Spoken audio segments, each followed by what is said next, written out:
Tayo po ay nasa ikasampung linggo sa karaniwang panahon.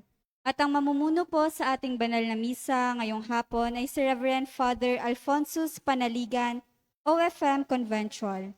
Manatili po nakatayo ang lahat at sumabay sa pambungad na awit.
Sa ngalan ng Ama, ng Anak, at ng Espiritu Santo. Amen. Ang biyaya ng ating Panginoong Jesucristo, ang pag-ibig ng Diyos Ama, at ang pagkipagkaisa ng Espiritu Santo naway sumainyong lahat. At sumaiyo rin. Bilang paghanda sa banal na pagdiriwang, pagsisihan ng ating mga kasalanan at hihingi ng tawad sa Panginoon. Panginoong Jesus, ikaw ang huwaran sa pagkipagniig sa Diyos Ama. Panginoon, kaawaan mo kami. Panginoon, kaawaan mo kami. Kristo Jesus, tanging ikaw ang daan, katotohanan at buhay. Kristo, kaawaan mo kami. Kristo, kaawaan mo kami. Panginoong Jesus, panawagan mong kami tumupad tuwina sa kalooban ng Diyos Ama. Panginoon, kaawaan mo kami. Panginoon, kaawaan mo kami. Kaawaan tayo ng makapangyarihang Diyos, patawarin tayo sa ating mga kasalanan at patnubayan tayo sa buhay na walang hanggan. Amen.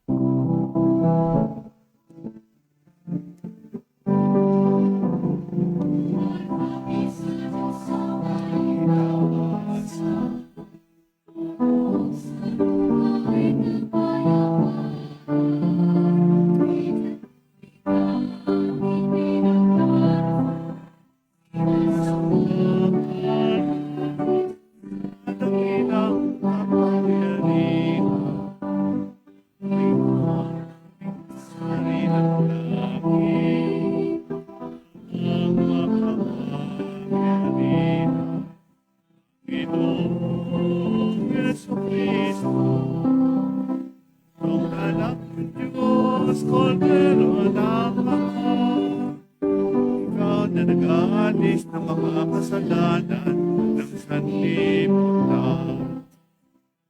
Gawin mo ang aming kahilingan, ikaw na luluklok sa kanan ng Ama.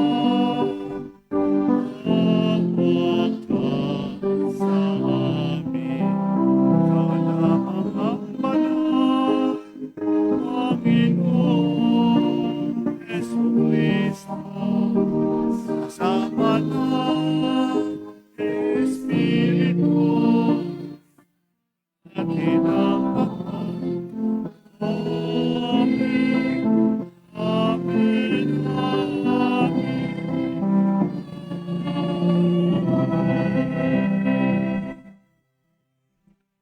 Manalangin tayo. Ama naming makapangyarihan, Sa iyo nagmumula ang tanang kabutihan. Pagbigyan mo ang aming mga kahilingan na sa iyong patnubay, ang iyong mga kinalulugdan ay aming mapag-isipan, at sa iyong pag-akay ang mga ito ay aming magampanan sa pamagitan ni Hesukristo kasama ng Espiritu Santo, magpa sa walang hanggan. Amen. Magsiyo po muna ang lahat.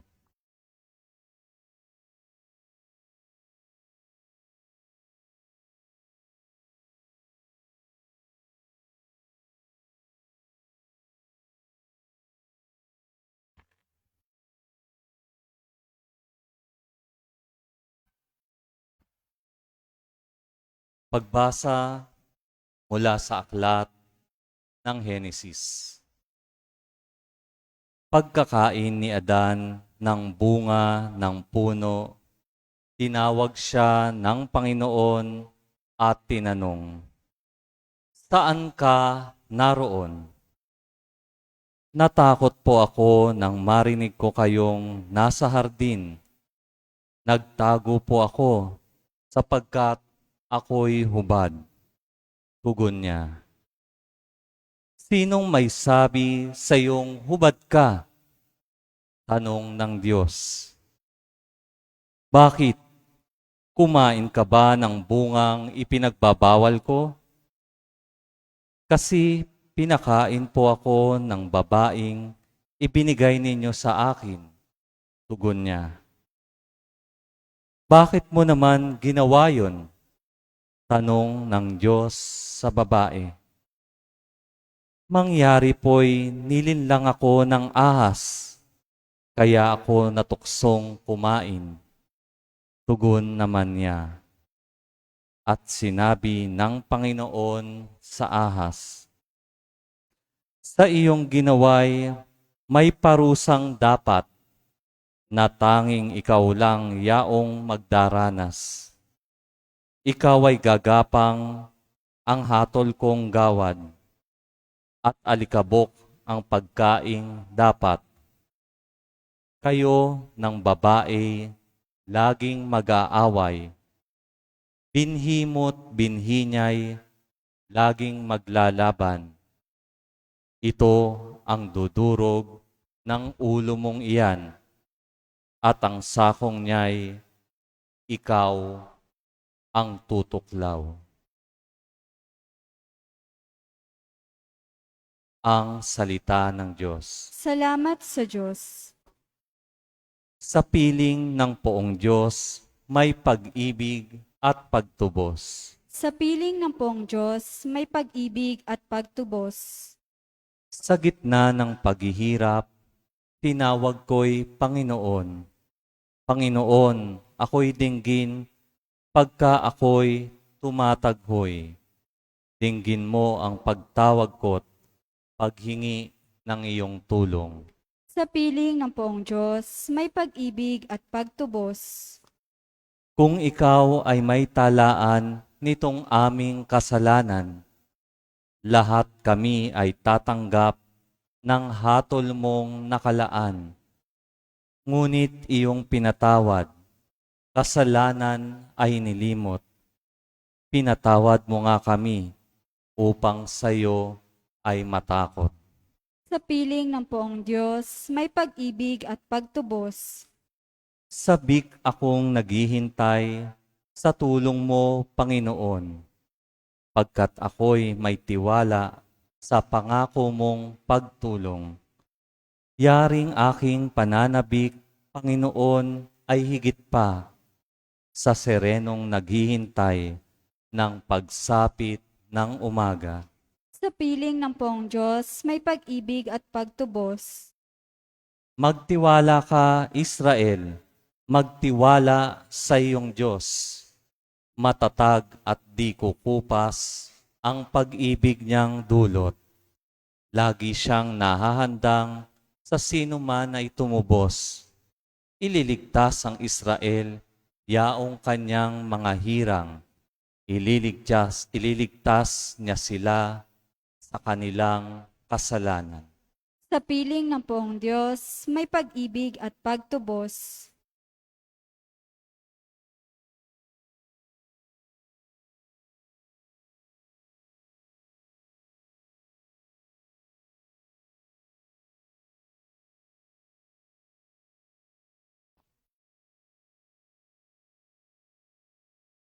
Pagbasa mula sa ikalawang sulat ni Apostol San Pablo sa mga taga-Korinto. Mga kapatid, sinasabi ng kasulatan, nagsasalita ako sapagkat ako'y sumasampalataya. Bunga ng gayong diwa ng pananampalataya, nagsasalita rin ako sapagkat ako may sumasampalataya. Sapagkat nalalaman kong ang Diyos na muling bumuhay sa Panginoong Hesus ay siya ring bubuhay sa akin kasama niya at magdadala sa inyo at sa akin sa kanyang piling. Ang lahat ng pagtitiis ko ay sa kapakanan ninyo upang sa pagdami ng mga nakatatanggap ng mga kaloob ng Diyos, lalo namang dumami ang magpapasalamat at magpupuri sa Kanya. Kaya't hindi ako panghihinaan ng loob, bagamat humihina ang aking katawang lupa, patuloy namang lumalakas ang aking espiritu. Ang bahagya at panandaliang kapighatiang dinaranas ko ngayon ay magbubunga ng kaligayahang walang hanggan at walang katulad. Kaya't ang paningin namin ay nakapako sa bagay na di nakikita, hindi sa nakikita. Sapagkat panandalian lamang ang mga bagay na nakikita, ngunit walang hanggan ang mga bagay na di nakikita. Talos natin na kapag nasira ang toldang tinatahanan natin ngayon, ang ating katawang lupa, tayo'y may tahanan sa langit. Hindi nasisira, isang tahanang ginawa ng Diyos, hindi ng tao. Ang salita ng Diyos. Salamat sa Diyos. Magsitayo na po ang lahat.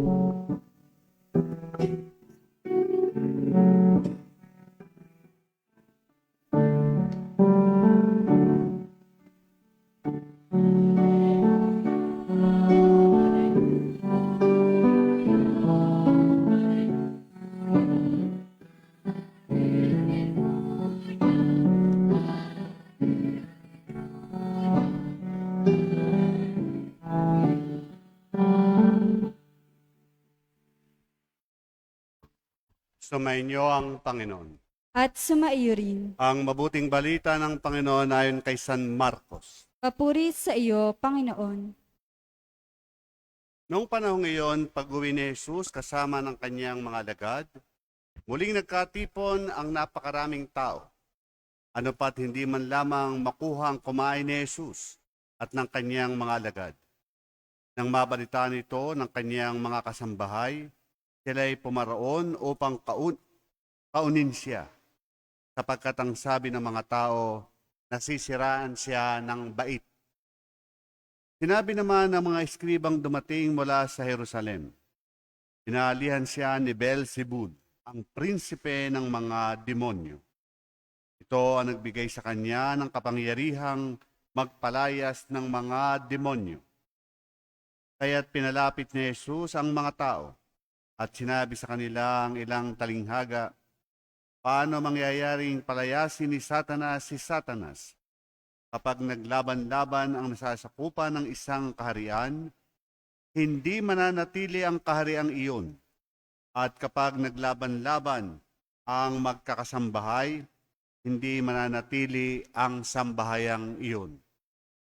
Kaya hindi naman, kapag naghimagsik si Satanas laban sa kanyang sarili, at naglaban-laban ang kanyang nasasakupan, hindi magtatagal at darating ang kanyang wakas.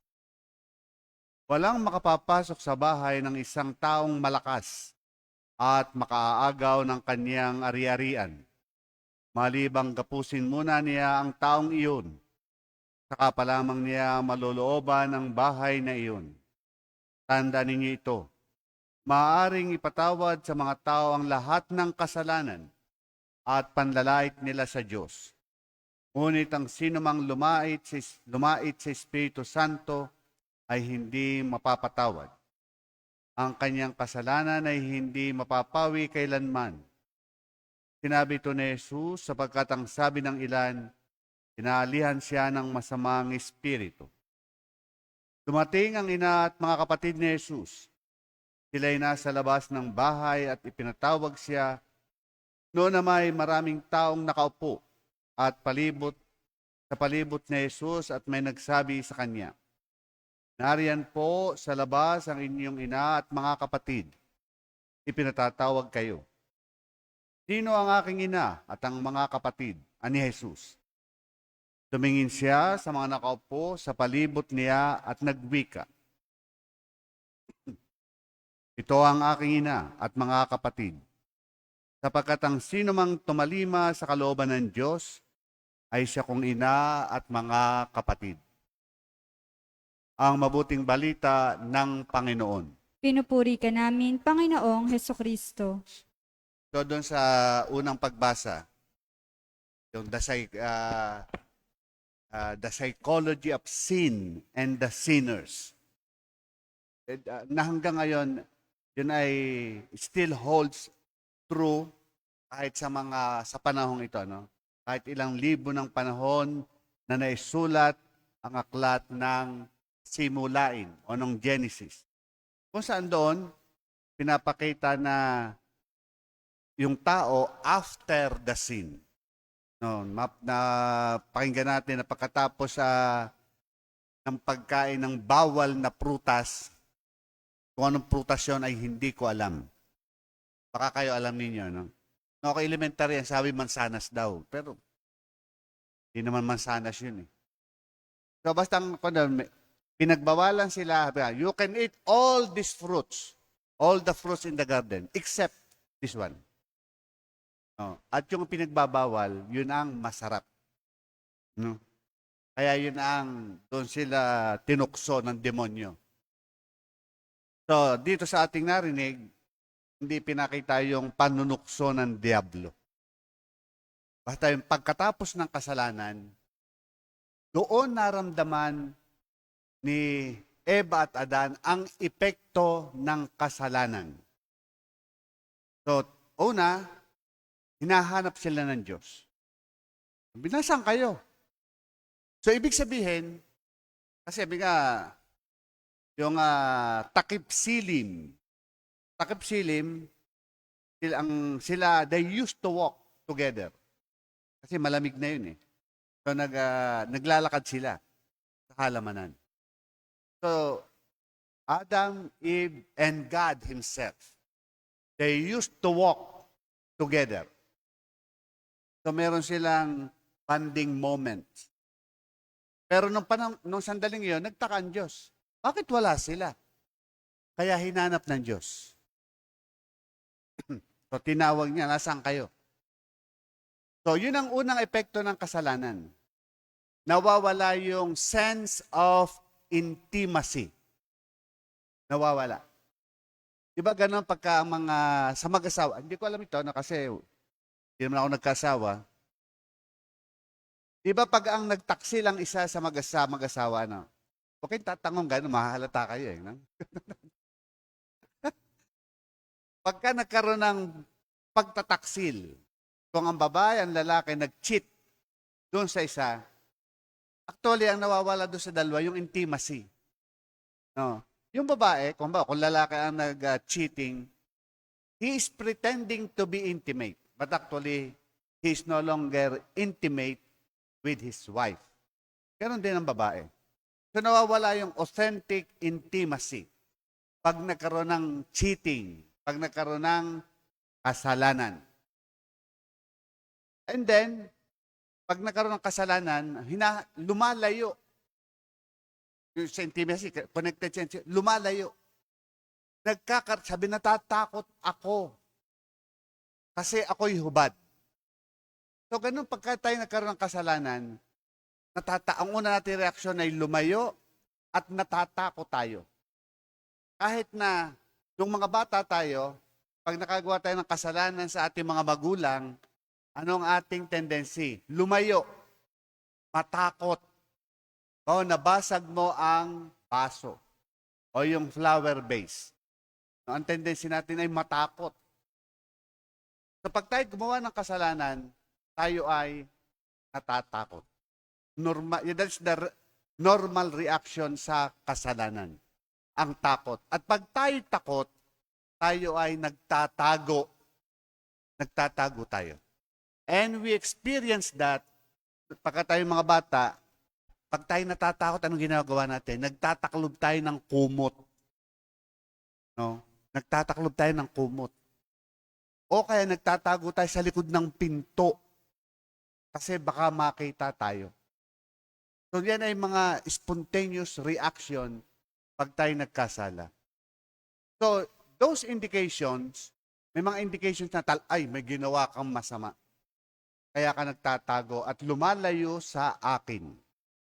Kaya ngayon, doon sa makikita natin dito na nung magkasala siya, nagtago, lumayo, no, at nagdahilan. Bakit ka naman tatakot? Kasi po, hubad ako. Ngayon, ibig sabihin, kinain mo ang pinagbabawal kong prutas. Actually, hindi yung pagiging hubad ang dahilan ng takot.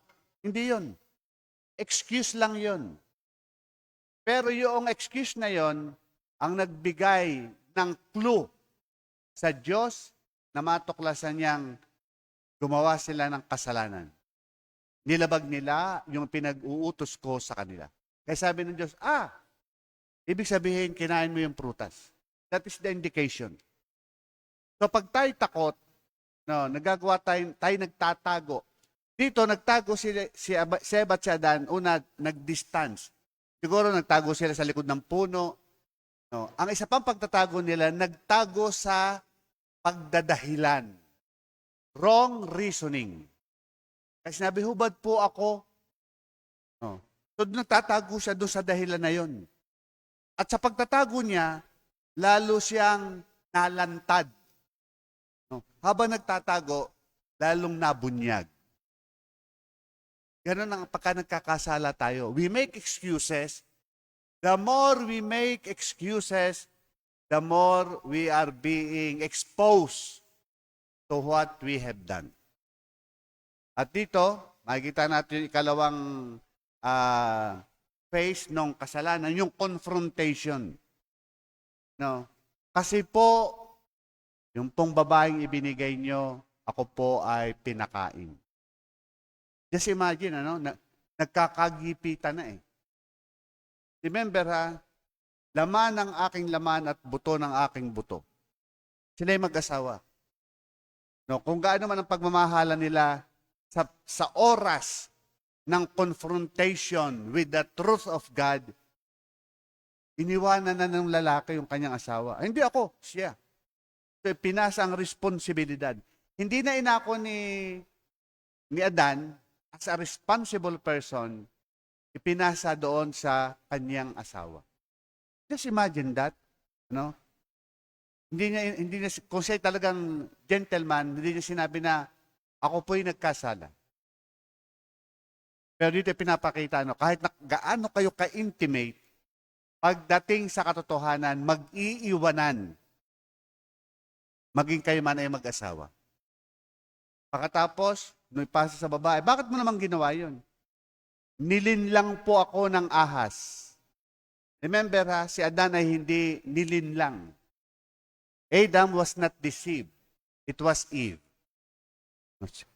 Kaya siguro mga babae madaling maloko, Baka lang naman. Tingnan ninyo kung kayo ba'y naloko ng asawa ninyo. Kung totoo yon, tumalab ang sumpa sa binasa ko. Hindi sa akin na. So noong sabihin na nilinlang po ako ng ahas. I was deceived by the serpent. So si Eva, hindi niya pinasa yung responsibility sa kanya, ipinasa niya sa ahas. So pagdating sa ahas, wala nang papasahan. So and then the cursing began. So mag-aaway ang babae at lalaki. Totoo yun, di ba? Mag-asawa. So that is a part of the story. Pagkatapos maghihirap sa panganak ang babae, and then yet there is the desire of the woman towards her husband. And then yung lalaki magtatrabaho from his wealth of the bro. So dito pinapakita sa atin, lahat tayo nagkakasala. Pero paulit-ulit yung pattern na ginagawa natin. Paulit-ulit yan. Pag tayo nagkasala, no matter what, we hide. We hide. No? O kaya pag nahuli tayo, kung wala tayong mapagtago ang mga physical places, tayo gumagawa ng excuses. No? Para wag tayong ma-expose. Alam natin, the more we make excuses, the more we are being exposed. At pangalawa nga, pinapasa natin ang responsibilidad sa iba. Ayaw nating aminin ang pagkakasala. Paulit-ulit yan. Sapagkat ang umamin ng kasalanan, we need courage. We need courage. At si Jesus, no, sa pag-ako niya, hindi pag-amin, sa pag-ako niya ng kasalanan ng sangkatauhan, it really need courage. No, kaya nung siya nasa halamanan ng Getsemani, it's about time to assume the penalty of the sin of humankind. Kaya sabi niya, kung pwede naman, Lord, huwag na sana. But not my will, but yours. Kaya yung kay Jesus, so it took a lot of courage, kahit siya Diyos, to shoulder our sins. Kaya nga, only the courageous people can really admit, I have sinned. And I am very sorry for that. Kaya, halimbawa sa mag-asawa, no? Alam niyo, example ko lagi yung mag-asawa kasi hindi ako nagkasawa eh. Sa mag-asawa, mahirap umamin ng kasalanan, no? Lalo sa mga lalaki. Sa mga lalaki, no? Mahirap sa mga lalaki ang umamin ng kasalanan. It takes courage. A man must be a man, no? To admit his guilt. And it requires a lot of courage. Nagkasala ako. I am very sorry. Mahirap sa mga lalaki ang mag-sorry. Kahit sa aming mga pare, kami magkakasama kami, no? Guilty na. Ayaw pa mag-sorry. Ba't ganun ang mga lalaki, no? Huling-huli na ayaw pa. So, that is the effect or effects of the sin of Adam and Eve. And we repeat it always, every time we commit sin. But here I want to point out one thing. When there is sin, there is that distancing. Tayo'y lumalayo. Kaya sa ating pagkakasala, lumalayo tayo sa Diyos at lumalayo tayo sa ating kapwa-tao. Di ba pagka meron kayong naging, una, hindi kayo nagkasundo ng parish priest. No? Nakagalit niyo yung parish priest. Sisisihin niyo yung parish priest. At doon kayo sisimba sa, ano nga pangalan ng parokya dito? Mercy. Doon, sa Our Lady of Mercy kayo sisimba. So lumalayo kayo sa parokya niyo. So, that is an example. O kaya, nagkagalit kayo ng biyanan mo. Biyanan mo. Ano nangyayari? Hindi ka pupunta sa biyanan mo. O kaya kung doon ka nakatira, lumalayo ka sa biyanan mo. So ganun, pag nagkasala tayo, lumalayo tayo, nawawala ang sense of intimacy. Kaya kung tatanungin natin ang ating sarili, malayo ba ako sa Diyos? Yung aking kalooban, malayo ba ako sa Diyos? Ibig sabihin, meron ako, maybe, dahil sa ako'y nagkasala. Dahil sa ako'y nagkasala. Kaya nga sabi, para magbalik loob sa Diyos, mangungumpisal ka, it takes a lot of courage. At aamin mo, oh my God, I'm heartily sorry for having offended you, and I detest all my sins. It needs a lot of courage. But remember, pag tayo nagkakasala, hindi lang sa Diyos. Lalo na nagkasala tayo sa ating kapwa. Yun ang unang nawawala, relationship. Kaya dito sa ating banal na pagdiriwang, hinihiling natin na Panginoon, heal our broken relationship. Give me, Lord, courage to make the first step for reconciliation. Kasi pag wala tayong reconciliation, of course, there's miscommunication, so on and so forth. But most of us, we are suffering from the guilt of our sins. Tayo nawawalan, tayo lumalayo. No? Kaya dito sa banal na misa, mamaya, pagka when we break the bread, like Jesus Christ, so we pray that our fear will be broken, will be shattered, that we recover courage to resume our relationship with God through the sacrament of confession, and we resume our relationship with one another by saying sorry and admitting our faults that led being astray from our loved ones. Sabi ko, we need the grace of God. It will take time. Sabi nga, reconciliation, returning to God, returning to our brothers and sisters. If I decide today, I need to pray to God for courage. That is the beginning of reconciliation with God and with one another. So, we pray God the grace to have this courage to reconcile with Him and with one another and with ourselves. And we need time. We need time. That's why give time to ourselves to approach God again, to approach our brothers and sisters who offended us and we have offended. So we are very thankful to God for the grace of the sacrament of reconciliation. We are very thankful to God for the Spirit that makes us strong and courageous.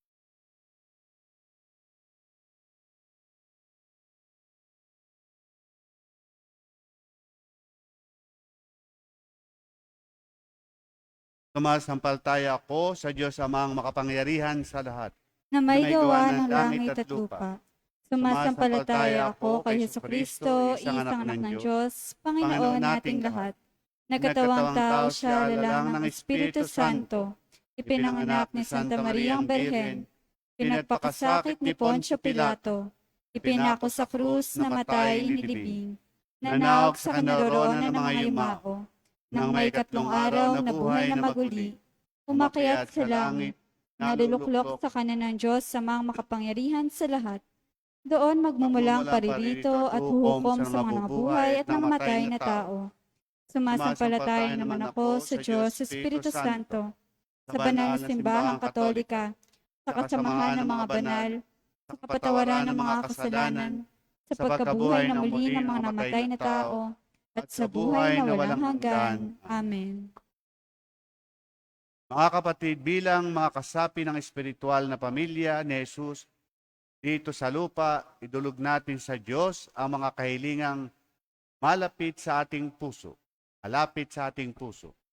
Puno ng pananalig sa mahabaging pagmamahal ng Diyos, manalangin tayo, Panginoon, dinggin mo kami. Panginoon, dinggin mo kami. Para sa simbahan, ang pamilya ng mga naniniwala, nawa, buong tapang niyang ipahayag at tupdin ang kalooban ng Diyos. Manalangin tayo. Panginoon, dinggin mo kami. Para sa Santo Papa at lahat ng pinunong relihiyoso, nawa, lagi nilang akayin lahat ang mananampalataya sa pagtupad ng kaloob ng Diyos sa kabila ng lahat ng tukso. Manalangin tayo. Panginoon, dinggin mo kami. Para sa mga napasunod ng demonyong suwayin ang Diyos, nawa, mapagtanto nila ang kamaliang nagawa, magsisi at magbago.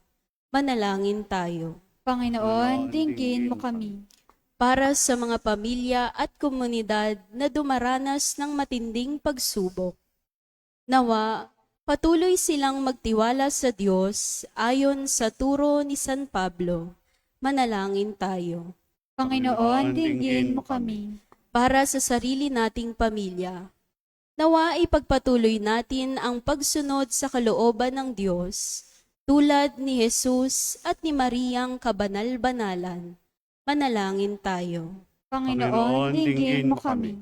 Para sa lahat ng mga migranteng umiiwas sa gutom at giyera na napipilitang mangibang bayan sa kabila ng panganib at karahasan.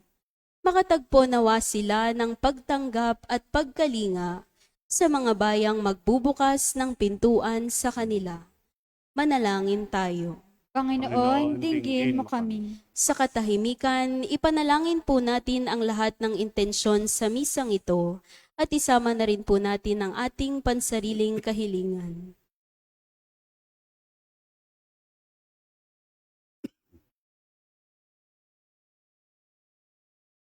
Manalangin tayo. Panginoon, dinggin mo kami. Amang nasa langit, salamat at ginawa mo kaming kasapi ng iyong pamilya sa lupa. Mga kapatid ni Jesus na aming tagapagligtas, panatilihin mo kaming tapat sa iyo.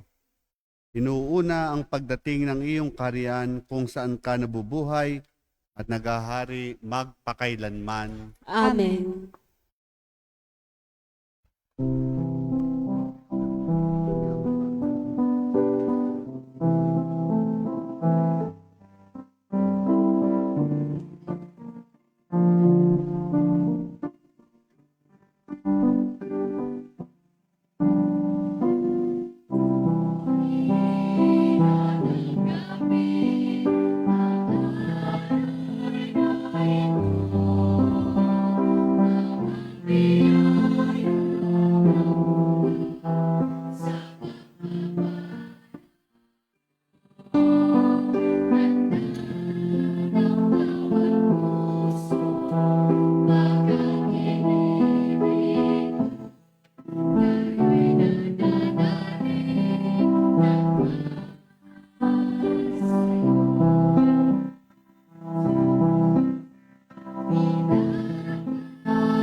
Manalangin kayo mga kapatid upang paghain natin ay kalugdan ng Diyos Amang makapangyarihan.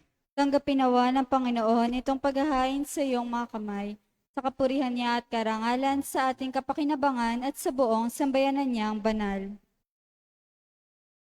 Ama naming lumikha, tunghayan mo at kalugdan ang paglilingkod na aming ginagampanan upang ang aming inihahain ay iyong marapatin at ang aming pag-ibig ay iyong pag-alabin. Sa pamagitan ni Jesucristo kasama ng Espiritu Santo, magpasawalang hanggan. Amen. Sumayin niyo ang Panginoon. At sumaiyo rin. Itaas sa Diyos ang inyong puso at diwa. Itinaas na namin sa Panginoon. Pasalamatan natin ang Panginoong ating Diyos. Marapat na siya ay pasalamatan. Ama naming makapangyarihan, tunay ngang marapat na ikaw ay aming pasalamatan. Nasa iyo ang aming buhay, pagkilos at pag-iral. Sa pamumuhay namin araw-araw, tinatamasa namin ang iyong pagmamahal. Sa pag-ibig mong ipinunla sa sangkatauhan, ang Espiritu Santo'y unang aning bigay ng anak mong naglagak sa amin ang katiyakang nakalaang mabuhay kami sa piling mo kailanman. Kaya kaysa ng mga anghel na nagsisiyawit ng papuri sa iyo nang walang humpay sa kalangitan, kami nagbubunyi sa iyong kadakilaan.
Ama naming banal, dapat kang purihin ng tanang kinapal. Sapagkat sa pamagitan ng iyong anak na aming Panginoong Hesukristo at sa kapangyarihan ng banal na Espiritu, ang lahat ay binibigyan mo ng buhay at kabanalan. Walang sawa mong tinitipon ang iyong sambayanan upang mula sa pagsikat hanggang sa paglubog ng araw, may handog ang malinis na alay para sambahin ang iyong ngalan. Ama, ay sinasamo naming pakabanalin mo sa kapangyarihan ng banal na Espiritu ang mga kaloob na ito naming inilalaan sa iyo. Ito nawa ay maging katawan at dugo ng iyong anak at aming Panginoong Hesukristo na nagutos sa pagdiwang ang misteryong ito. Noong gabing ipagkanulo siya, hinawakan niyang tinapay. Pinasalamatan kanya, pinaghati-hati niya iyon, niabot sa kanyang mga alagad at sinabi, tanggapin yung lahat ito at kanin, ito ang aking katawan, na ihahandog para sa inyo.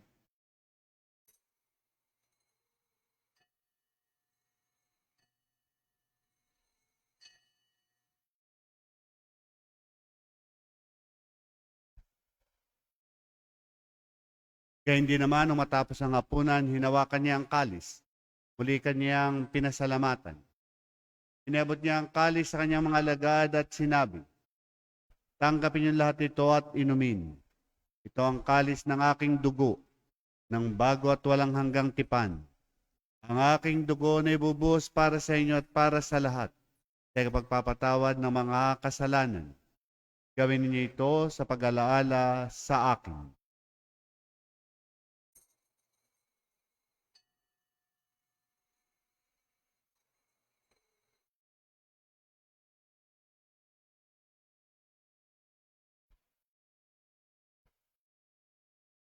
Pagbunyi natin ang misteryo ng pananampalataya.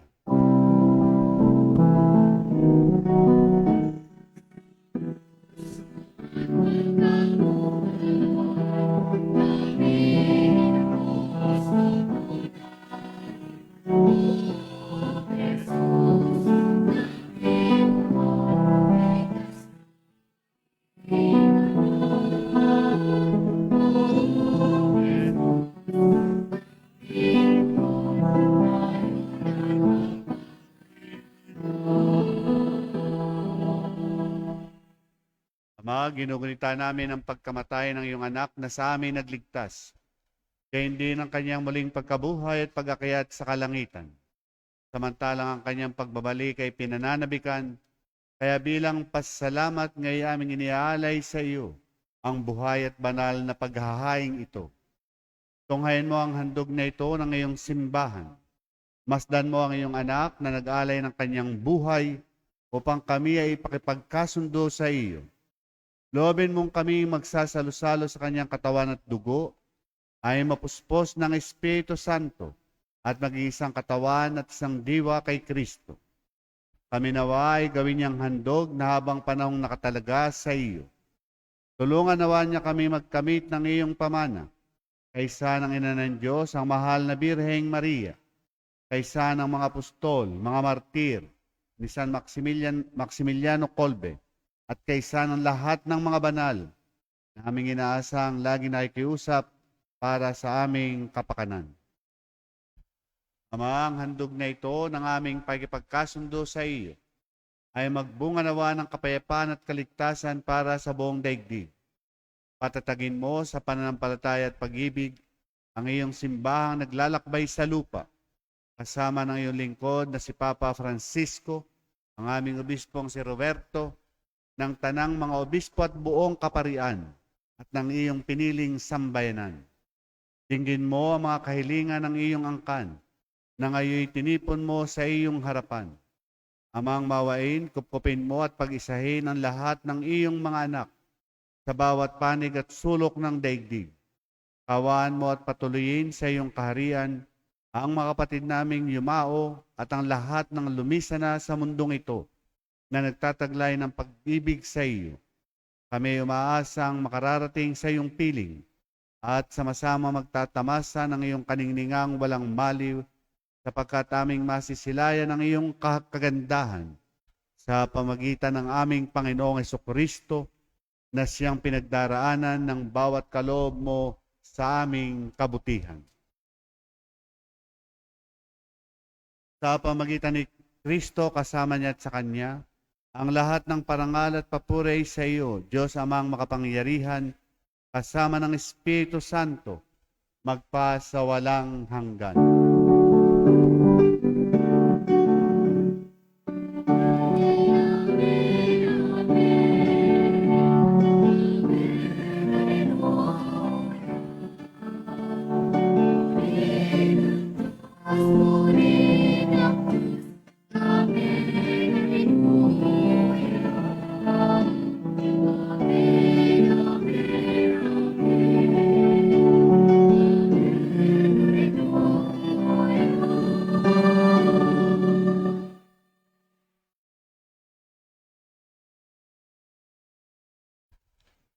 Sa tagubilin ng mga nakagagaling na utos at turo ni Jesus na Panginoon natin at Diyos, pahayag natin ang lakas loob.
Piniling namin kami adya sa lahat ng masama, pagkalooban ng kapayapaan araw-araw, iligtas sa kasalanan, at ilayo sa lahat ng kapahamakan. Samantalang aming pinananabikan ang dakilang araw ng pagpapahayag ng tagapagligtas naming si Hesu Kristo. Sapagkat iyo ang kaharian at ang kapangyarihan at ang kapurihan magpakailanman. Amen. Panginoong Jesucristo, sinabi mo sa iyong mga apostol, kapayapaan ang iniiwan ko sa inyo. Ang aking kapayapaan na binibigay ko sa inyo. Tunghayin mo ang aming pananampalataya at huwag ang aming pagkakasala. Pagkalooban mo kami ng kapayapaan at pagkakaisa ayon sa iyong kalooban. Kasama ng Espiritu Santo magpa sa walang hanggan. Amen. Ang kapayapaan ng Panginoon ay laging sumainyo. At sumaiyo rin. Magbigayan kayo ng kapayapaan sa isa't isa.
Mga kapatid, narito ang kordero ng Diyos.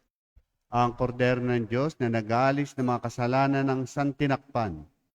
Mapapalad tayong inanyayahang makibahagi sa kanyang piging. Panginoon, hindi ako karapat-dapat na magpatuloy sa iyo, ngunit sa isang salita mo lamang ay gagaling na ako.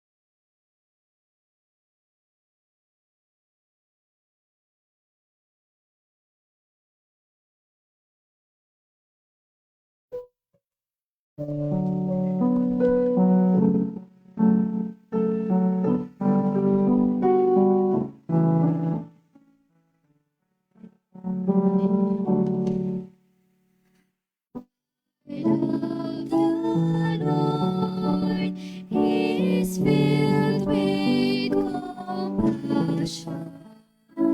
He turned to me on the day that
Pa naman ako.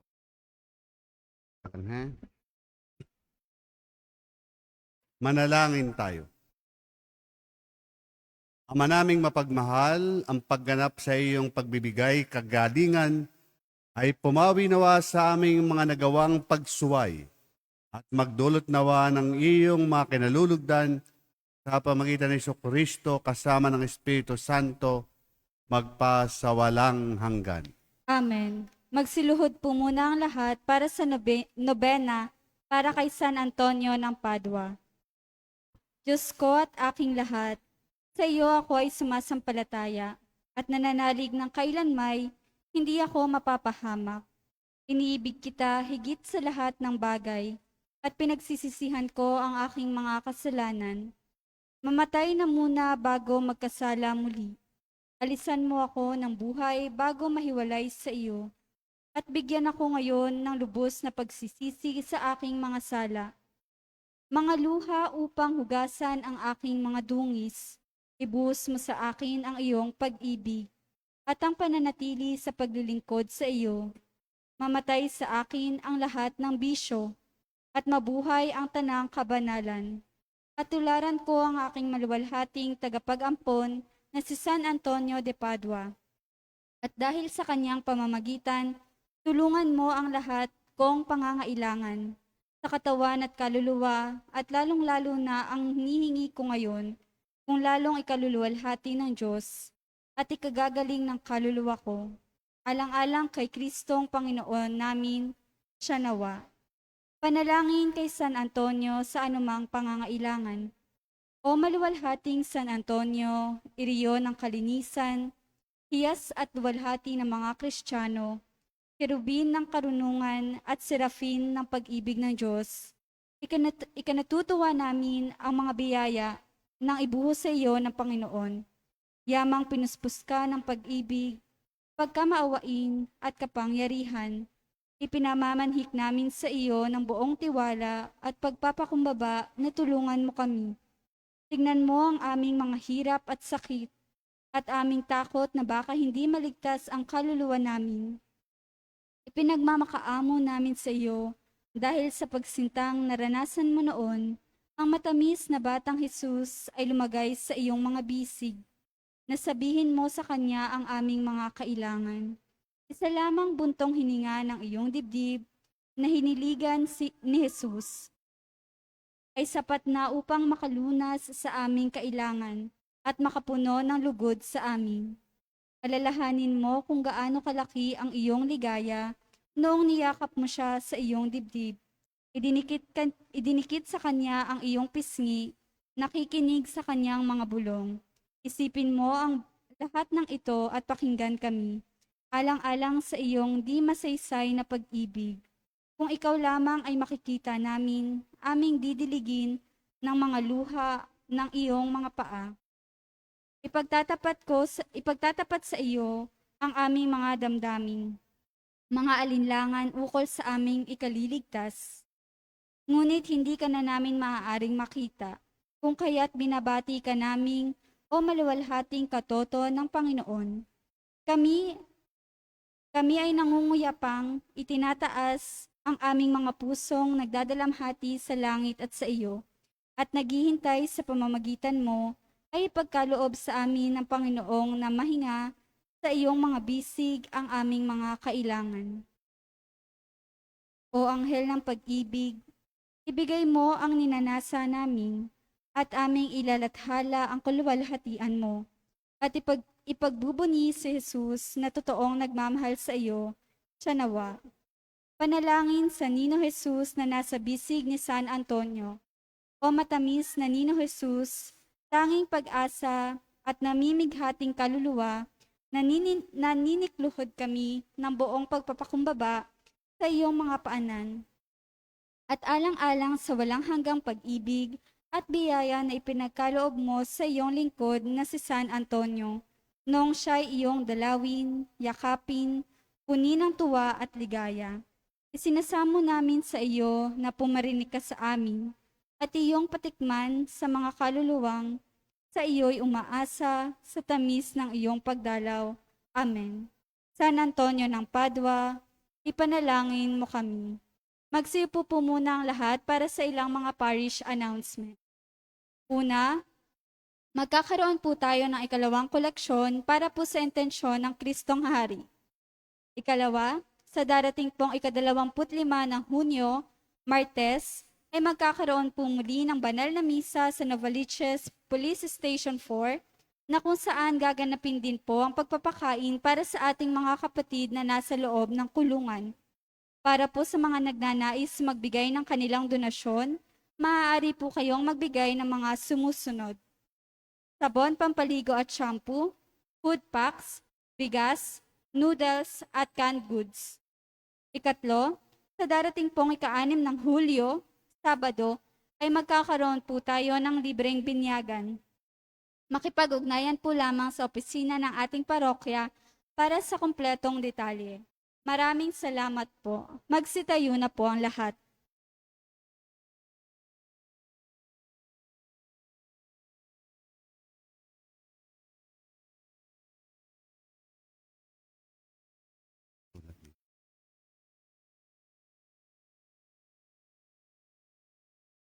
Sumainyo ang Panginoon. At sumairin. Magsiyuko kayo para sa pagpapala ng Diyos at malakas na tumugon ng Amen pagkatapos ng bawat panalangin. Nawa magkaroon kayo ng karunungan at lakas ng loob na tanggihan ang mga panunukso ng demonyo at tupdi ng banal na kalooban ng Diyos. Amen. Nawa lagi ninyong alalahanin ang malaking gantimpalang inilaan ng Panginoon para sa mga matiyagang gumagawa ng kabutihan. Amen. Naway pagpatuloy ninyo ang mabuting pagkilos upang maging inspirasyon sa lahat ng mga kasapi ng ating komunidad. Amen. At pagpalain nawa kayo ng makapangyarihang Diyos, Ama, Anak, at Espiritu Santo. Amen. Humayo kayo sa kapayapaan upang mahalin at paglingkuran ng Panginoon sa inyong buhay. Salamat sa Diyos.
Amen.